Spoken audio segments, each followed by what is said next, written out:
কাজ করতে হবে, মানুষকে বুঝাতে হবে। এই ৫৪ বছরের ইতিহাস আমাদেরকে সবসময় আমাদের সামনে রাখতে হবে, তাহলে আমাদের কাজটা সহজ হবে। সুতরাং প্রিয় ভাইরা আমার, আমরা এই দেশকে ভালোবাসি, আমরা এই দেশের মানুষকে ভালোবাসি, আমরা এই দেশের মানুষের অধিকার নিশ্চিত করতে চাই, স্বার্থ নিশ্চিত করতে চাই, এই দেশকে এগিয়ে নিয়ে যেতে চাই।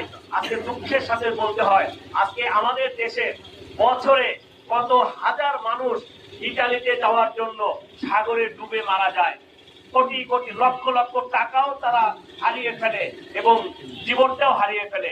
মালয়েশিয়া, সৌদি আরব, বিভিন্ন দেশে কত টাকা ব্যয় করে গিয়ে মাঠে ময়দানে কাজ করে, অথচ আমাদের দেশ যদি ন্যায়পরায়ণ বাদশা রাষ্ট্রনায়ক যদি এই দেশ চালাতো, তাহলে এই দেশ আরো অনেক এগিয়ে যেত।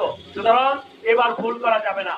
এবার যদি আমরা ভুল করি, আমরা নিজেরাও পস্তাবো, আমাদের ভবিষ্যৎ প্রজন্ম ক্ষতিগ্রস্ত হবে, এই প্রিয় মাতৃভূমি বাংলাদেশ ক্ষতিগ্রস্ত হবে। সুতরাং আমরা সবাই সময় থাকতে গর্ব বুঝতে হয়, এই স্বাধীন সার্বভৌম বাংলাদেশ আজকে কারা আমাদের স্বাধীনতার বিরুদ্ধে ষড়যন্ত্র করছে, কারা আমাদের দেশের জনগণের বিরুদ্ধে ষড়যন্ত্র করছে, যারা আমাদের পার্শ্ববর্তী রাষ্ট্র, আগ্রাসী রাষ্ট্র, এই স্বৈরাচারী মনোভাব নিয়ে কারা আমাদের দেশকে নিয়ন্ত্রণ করতে চেয়েছিল, তারা সেটা আমাদের মাথায় রাখতে হবে।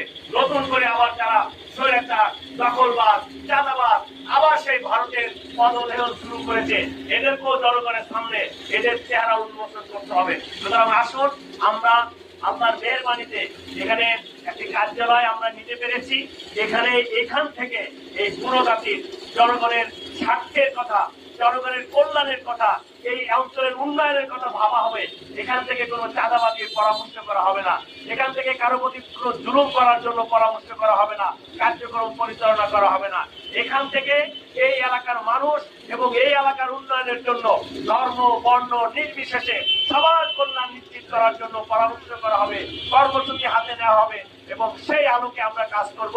আল্লাহ তাআলা আমাদের সবাইকে ইসলাম, দেশ, মানবতার স্বার্থে আল্লাহর দেওয়া জান মাল ব্যয় করে সর্বোচ্চ চেষ্টা করার তৌফিক দান করুক এবং আগামী নির্বাচনে আমাদের কেন্দ্র থেকে সম্মিলিতভাবে যে সিদ্ধান্ত আসবে, সেই সিদ্ধান্ত আমরা সর্বোচ্চ শ্রম ত্যাগ স্বীকার করে আমরা বাস্তবায়ন করব ইনশাআল্লাহ। ইসলামকে, ইসলামী এই সিদ্ধান্ত আসবে, ঐক্যবদ্ধ যে সিদ্ধান্ত হবে, সেটাকে আমরা সফল করব। সবাই রাজি আসতে ইনশাআল্লাহ। আল্লাহ তাআলা আমাদের সবাইকে সেই লক্ষ্যে কাজ করার তৌফিক দান করুন। আপনারা যারা অনেক কষ্ট করে এসেছেন, সময় দিয়েছেন, আপনাদের সবাইকে ইসলামী আন্দোলন বাংলাদেশ মাগুরা জেলা শাখার পক্ষ থেকে